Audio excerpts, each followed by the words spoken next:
একটি সাম্রাজ্যের পতনের শত বছর পর আবারও সেই গৌরবময় ইতিহাসকে জাগিয়ে তুলতে চাচ্ছে তুরস্ক। শুধু কি যুদ্ধক্ষেত্র না, এবার তারা ইতিহাসের সবচেয়ে শক্তিশালী অস্ত্র ব্যবহার করছে। গল্প, সংস্কৃতি আর মিডিয়া। দিরিস আর্তুরুল এবং কুরুলুস ওসমান শুধু বিনোদনের উদ্দেশ্যে কি তৈরি হয়েছে, নাকি এর পিছনে রয়েছে সুদূর প্রসারী এক পরিকল্পনা? চলুন আজ এই প্রশ্নের উত্তর খুঁজি। বিশ্ববিখ্যাত তুর্কি সিরিজ দিরিস আর্তুরুল ও কুরুলুস ওসমান শুধু বিনোদনের জন্য তৈরি হয়নি, বরং এটি এক ধরনের সফট পাওয়ার বা নরম শক্তির ব্যবহার, যেখানে তুরস্ক তাদের গৌরবময় অতীতকে নতুন করে তুলে ধরছে। মুসলিম বিশ্বের কোটি কোটি দর্শক আজ এই সিরিজ দেখে আবেগে উৎফুল্লিত হচ্ছে। কিন্তু আসল প্রশ্ন হলো, তুরস্ক এত বিশাল পরিমাণ বিনিয়োগ করে এখান থেকে ঠিক কি অর্জন করতে চায়? আজকের ভিডিওটি স্পন্সর করেছে মারওয়া শপ, ইলেকট্রনিক্স ও গ্যাজেট সমূহের নির্ভরযোগ্য প্রতিষ্ঠান। মারওয়া শপে পাবেন সেরা মানের নানান ধরনের ইলেকট্রনিক্স পণ্য ও গ্যাজেট সমূহ পাইকারি ও খুচরা দামে। দোকানটির ঠিকানা হলো শায়েস্তা খান রোড, লালবাগ 1211, শাহী মসজিদ সংলগ্ন।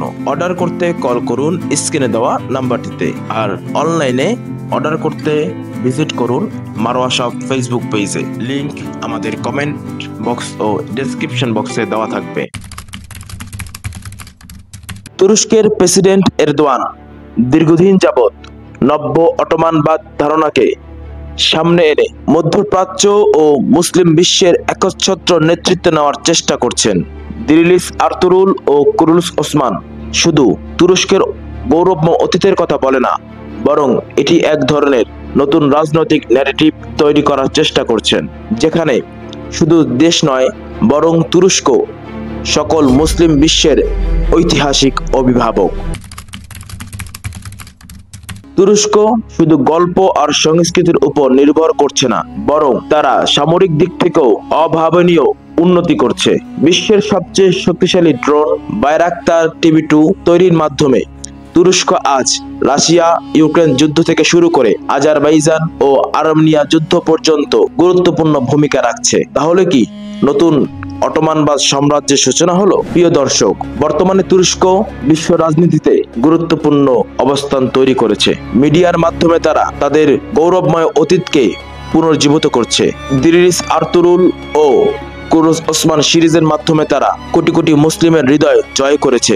সামরিক দিক থেকেও তারা দিন দিন আরো শক্তিশালী হচ্ছে। কূটনৈতিক মাধ্যমে তারা মুসলিম বিশ্বের নেতৃত্ব নেওয়ার চেষ্টা করছেন। এই পথ কি এতই সহজ হবে? পশ্চিমা বিশ্ব কি এত সহজেই তুরস্ককে সামনে আসতে দেবে, নাকি আমরা আরো বড় এক সংঘর্ষ দেখতে যাচ্ছি? এই প্রশ্ন উত্তর সময় দিবে। প্রিয় দর্শক, আপনার মতামত কি? তুরস্ক কি সত্যিই পারবে বিশ্ব রাজনীতিতে আবার নিজেদের জায়গা শক্ত করতে, নাকি এটি শুধু নিছক এক কল্পনা? আপনার মতামত অবশ্যই আমাদের কমেন্টে দিবেন, আর অবশ্যই আমাদের চ্যানেলটি সাবস্ক্রাইব করবেন এরকম ডকুমেন্টারি ও বিশ্লেষণধর্মী ভিডিও পাওয়ার জন্য।